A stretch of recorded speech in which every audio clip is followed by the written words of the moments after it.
नमस्कार दोस्तों, एक बार फिर से आप सभी का स्वागत करते हैं द डिजिटल क्लासेस के यूट्यूब चैनल पे। जैसा कि आप सभी को पता है कि एक महत्वपूर्ण सीरीज़ चल रही है जीएस की, जिसमें रोज़ 10 महत्वपूर्ण क्वेश्चन आप सभी को कराए जाते हैं। तो आज एक बार फिर से एक सीरीज़ लेके आ गए हैं 10 महत्वपूर्ण क्वेश्चन की, और केवल मैं मात्र आपसे 10 मिनट मांगता हूं डेली। अगर आप 10 मिनट यहां डेली देते हैं तो वहां से बहुत ही महत्वपूर्ण क्वेश्चन लेके जाते हैं और उसका आंसर भी आपको मिलता है। तो चलिए, ये रहा पहला क्वेश्चन। आपकी स्क्रीन पे लिखा है कि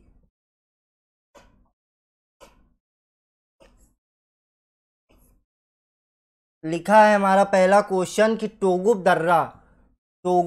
दर्रा भारत को किस देश के साथ जोड़ने वाला पर्वतीय मार्ग है। देखिएगा दोस्तों, ध्यान दीजिएगा, यहाँ पर्वतीय मार्ग लिखा है। टोगुप दर्रा भारत को किस देश के साथ जोड़ने वाला पर्वतीय मार्ग है। तो दोस्तों, किस देश के साथ जोड़ने वाला पर्वतीय मार्ग है? म्यांमार। किसके साथ दोस्तों? म्यांमार। क्वेश्चन लिखा था हमारा कि टोगुप दर्रा भारत को किस देश के साथ जोड़ने वाला पर्वतीय मार्ग है। तो किसके साथ जोड़ता है दोस्तों? म्यांमार के साथ। अब ये रहा आपकी स्क्रीन पे दूसरा क्वेश्चन हमारा लिखा है कि भारतीय क्रांति की जननी किसे कहा जाता है। भारतीय क्रांति की जननी किसे कहा जाता है? लिखा है क्वेश्चन कि भारतीय क्रांति की जननी किसे कहा जाता है। तो किसे कहा जाता है दोस्तों? मैडम भीखाजी रुस्तम कामा को भारतीय क्रांति की जननी कहा जाता है। अच्छा, ये इनका जन्म समृद्ध परिवार में हुआ था, बॉम्बे में 1861 ईस्वी में। कब हुआ था? 1861 ईस्वी में। इनका जन्म कब हुआ था? 1861 ईस्वी में। फारसीय परिवार में इनका जो है जन्म हुआ था 1861 ईस्वी में।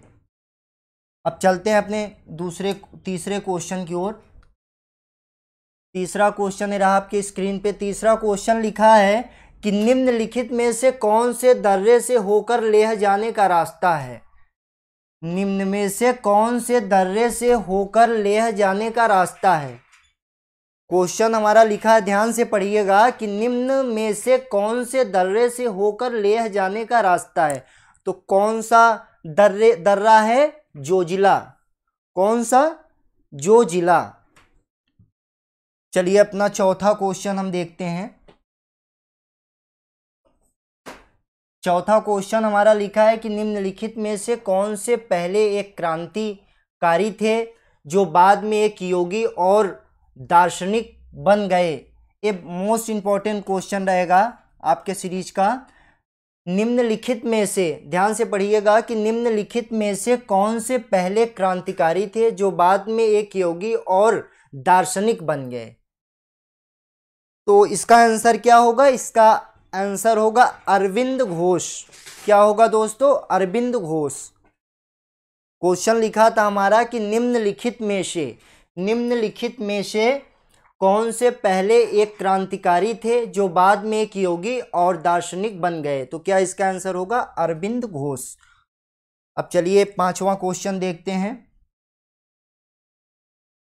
पांचवा क्वेश्चन हमारा लिखा है कि भारत के स्वतंत्रता आंदोलन के दौरान महात्मा गांधी द्वारा किस स्थान पे साबरमती आश्रम की स्थापना हुई। तो कहाँ पे स्थापना हुआ था दोस्तों?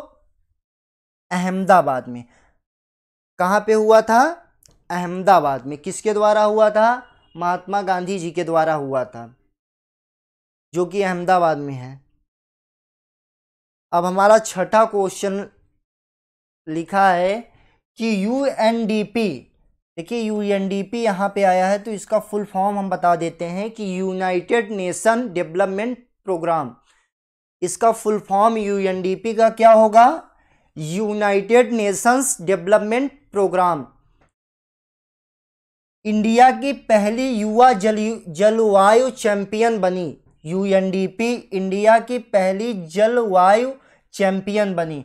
तो इसका क्या आंसर होगा? प्राजक्ता कोली। क्या होगा आंसर? प्राजक्ता कोली।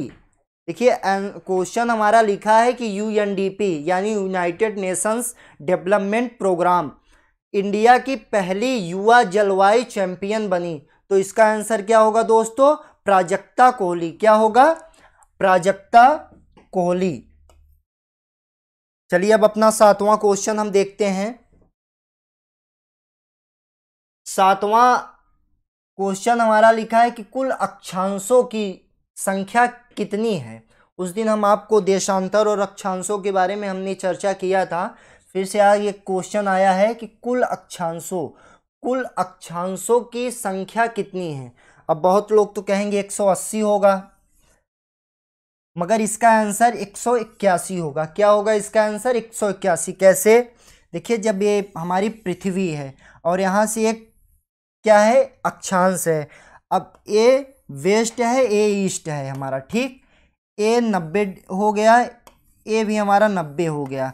अब 90 प्लस 90 और ये बीच वाला भी तो एक लेना है हमको, +1, तो कितना हो जाएगा? 181। क्या हो जाएगा? 181। तो हमारा आंसर क्या हो जाएगा? 181।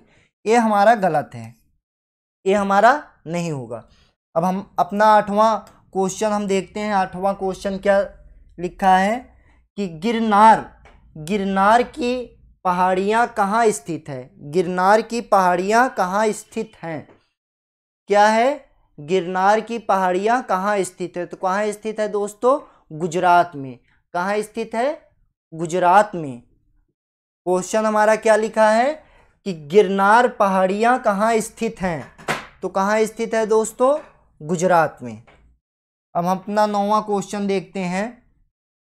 9वां क्वेश्चन लिखा है कि विश्व का सबसे ऊंचा ज्वालामुखी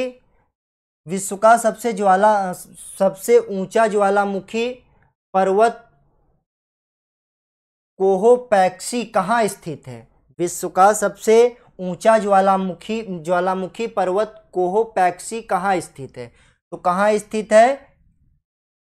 स्थित है दोस्तों?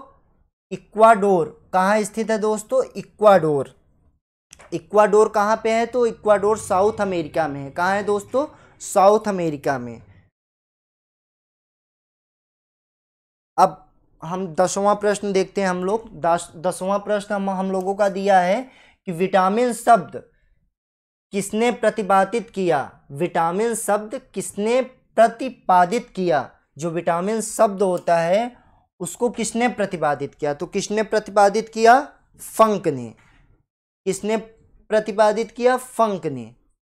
और फंक कहाँ के रहने वाले थे? तो फंक पोलैंड के रहने वाले थे। कहाँ के रहने वाले थे दोस्तों? पोलैंड में। तो चलिए हमारा 10 क्वेश्चन का आंसर हम लोगों को मिल गया। और जो महत्वपूर्ण क्वेश्चन का सीरीज चल रहा है लगातार चलता रहेगा। मात्र केवल 10 ही क्वेश्चन यहाँ पे डेली आपको मिलेंगे। और जो सभी कंपटीशन एग्ज़ाम के लिए बहुत ही महत्वपूर्ण क्वेश्चन यहाँ पे जो भी कराए जाते हैं, या तो आने वाला है या तो आ चुका है, और हर कंपटीशन में बहुत ही इम्पोर्टेंट होने वाला है जो क्वेश्चन यहाँ पे आपको कराए जाते हैं।